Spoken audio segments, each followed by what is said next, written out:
Hey guys, and welcome back to Let's Play Majora's Mask. Okay, we're here in the Pirates Hideout looking for the Zora eggs. So there are a couple of ways we can go about doing this, you know, a couple different methods to which way we're going to go through each of the areas. But I like to start out here in the southwest. You can either do it the way I did or use the hookshot target here in order to pull yourself up. But here, either way, you're going to have to use it. So let's get our hookshot out and do it. That'll get us up here. Now we've got a couple doorways. The one to the west will lead back outside, as you can probably guess by the map. So we're going to head back over here to the east. And once we go in here, we're going to have a little room that would normally be somewhat difficult, actually, to get across. Mostly because these guards are actually very attuned to, like, sound. They definitely turn in your direction when you walk by. So if you wanted to sneak past, you'd have to walk slowly and make sure that, you know, you don't attract their attention. At least until you're behind barrels. But with the stone mask, obviously, you could just walk around and it really doesn't matter. So then we can go through this door. And now in here, this is a pretty ominous looking room. I don't even want to know what that little hook is used for there. But if we walk on through... Halt! Whoa! It takes courage to come thieving in the pirate's fortress. I'm going to love doing this to you. Uh-oh. So yeah, again, it's very much just like Gerudo's Fortress in Ocarina of Time. We're going to have to fight this chick here, and it works the same way. If she hits you with that jumping attack, you're going to be immediately sent out, so be somewhat careful. What I like to do, they're actually a little bit more difficult, I think, in this game. I like to just get close and then attack and then try to back out. If it doesn't work, then, you know, you're fine. If it does, then they won't hit you with their strike right afterwards. You just pretty much have to hope they're getting ready to start an attack like that. So you can usually get the timing pretty well if you wait to get really close to them first. And then hit them a few times with the gilded sword and she's done for. Ugh, don't think it ends here. Whoa. Oh, you're pulling the Sheik technique there. Nice. So once we defeat her, the door will open up that's flanked by these two torches. So let's head in. And this is where we're going to find the second of our 4 eggs. So we're going to have to hookshot once again and make our way up here. And hopefully we won't get clobbered by this guy like we did last time. Okay, see, I mean, it climbs up automatically. It's like I don't really even have a choice there. Okay, dive. Dive. No, I was pressing B the entire time. All right. Go down. There you go. So yeah, it's a little bit awkward because it's such close quarters. Okay, come on, man. I'm tired of dealing with you here. There we go. Okay, so now let's get out bottle number 2 and fill it with that egg. So that is 2 of 4. We're now halfway done. Okay, so let's go out and head through the other door this time. It's this one over here. Probably a good idea to get the stone mask back out, so let's do that. I guess I could have overwrote the bottle, but whatever, it's fine. Alright, so now we are right back out here. So, you know, it's really not that complicated. You really just go in each area, grab the egg, and then go back out. There's a chest over here if you want to open it, and it has 20 rupees in it, so might be a good idea to get anyway.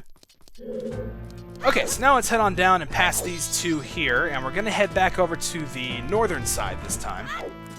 So there are a few hookshot targets here. We can equip it and make our way up here. Then once you're on top of this one, turn to the left and make your way up here. As you can see, there is a doorway right there. You can also turn around and see there's another hookshot target up there. We're going to go there after we go through this door, because another one of the eggs is through here. So we head on through, and then there's sort of a T-shaped room. This guard would be pretty annoying, but again, you can take them out with arrows, much like you could in Gerudo's Fortress. So I guess it's really not that bad, even without the stone mask, but it's just convenient to not have to worry about it. And here's another one of these rooms where the pirate captain's going to drop down. Takes courage, blah, blah, blah. So again, this fight is exactly like the last, and I actually hit him right off the bat. That was pretty awesome. Alright, one more. And there we go. Wow, that one went pretty quickly, didn't it?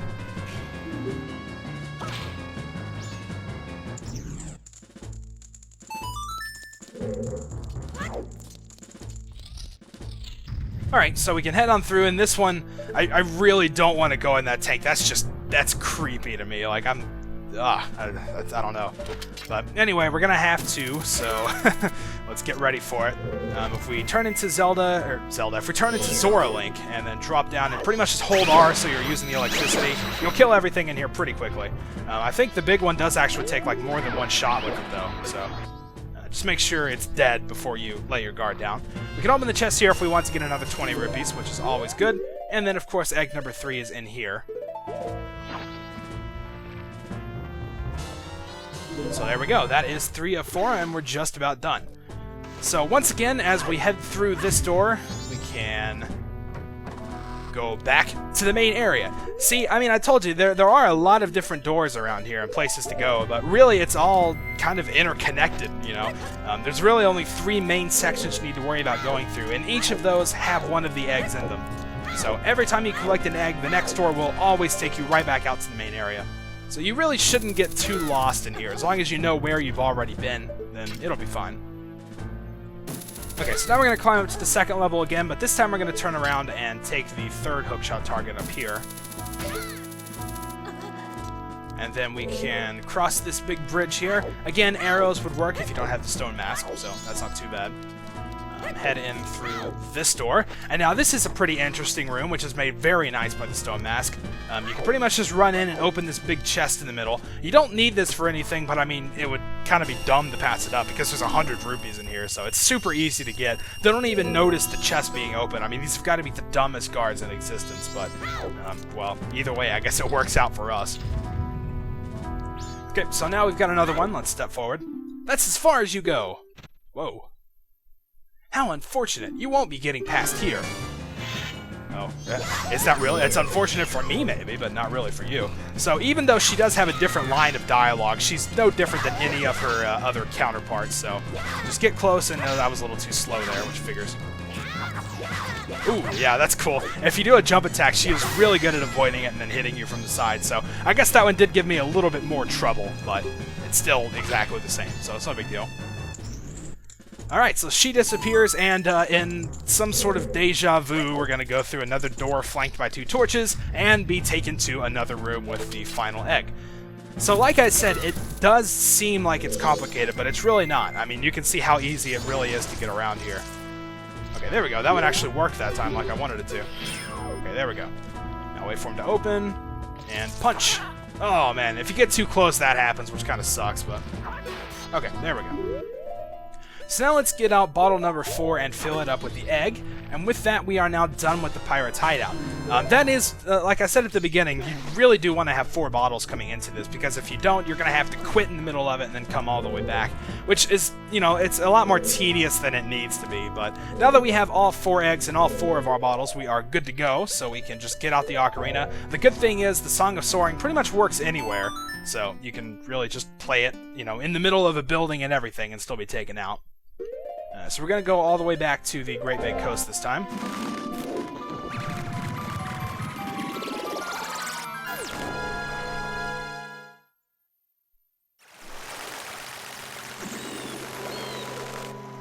And once we are back here, we can climb up the ladder and actually enter this building. I don't think we've been in it yet. Ooh, you know what? Actually, this would be a good time to shoot Tingle down and get that map that I didn't have the money to afford earlier. So let's do that.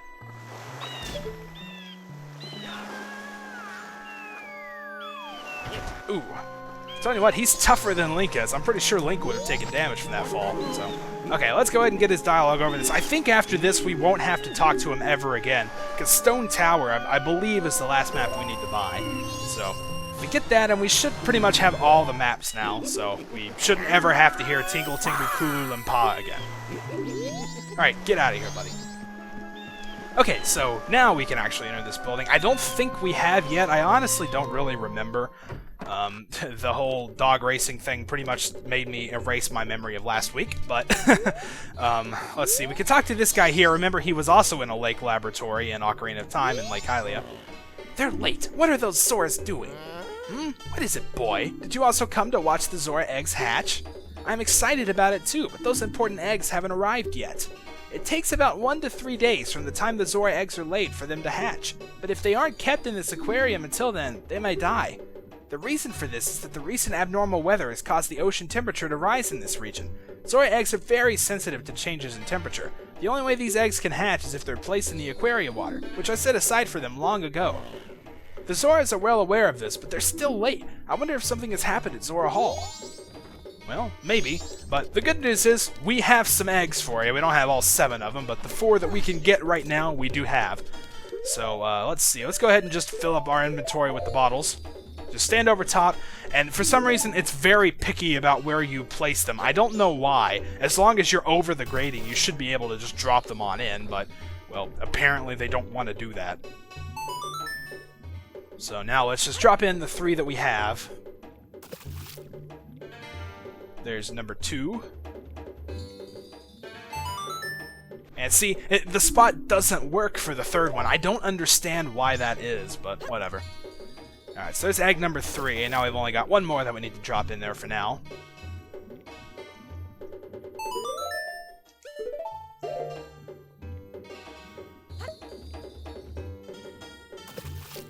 Alright, and there we go. That is the 4th egg from the Pirates Hideout.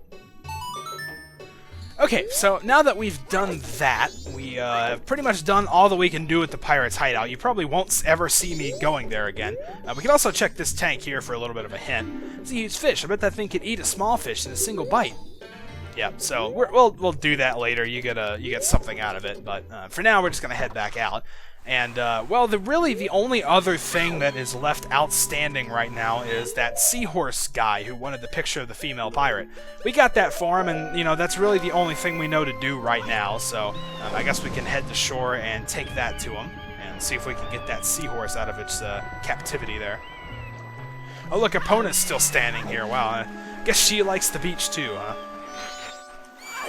Alright, so let's avoid the levers here. I've actually taken a few hits. I didn't realize that, because I really don't ever bother to look at my health bar. I mean, I almost never need to. So now we can head in. Let's take off the Zora mask and do this as a human. Let's see. Let's talk to the seahorse. Help me! Please take me back to the waters near Pinnacle Rock. If you want that seahorse, bring me a pictograph of a female pirate. Okay, well, I got you, and I hope this works. If it doesn't, I'm going to be a little mad. Oh, that's it, that's it. I had a picture like that. Well, aren't you a crafty one? You'll give that to me, won't you? In exchange, I'll give you this. And we get the seahorse. Hurry, take it to its home at Pinnacle Rock. Thank you. Hurry, take me back to the waters near Pinnacle Rock. Yeah, I've heard that like 3 times now, okay? They're really giving you that hint. Alright, so how's the picture? With pictographs, the sepia tone conveys a lot more emotion than color. Isn't it great? This picture you gave me is going to be one of my treasures. Okay, dude, you know what? I'm just going to leave you to it. I'm never going to talk to you again. I'm getting out of your house now. Okay, so we've got the seahorse, and we need to be taking it near Pinnacle Rock in order to let it go back to its home or whatever. So, let's see. You know what? Actually, I think I'm going to wait and do that in the next part, because it's actually going to start a pretty long little chain here. So, I think we're going to just kind of relax and hang out by the beach, and it's turning night. But next time we're going to head out to Pinnacle Rock and then see what the seahorse is going to do for us. So until then, thank you guys for watching, and I'll see you next time.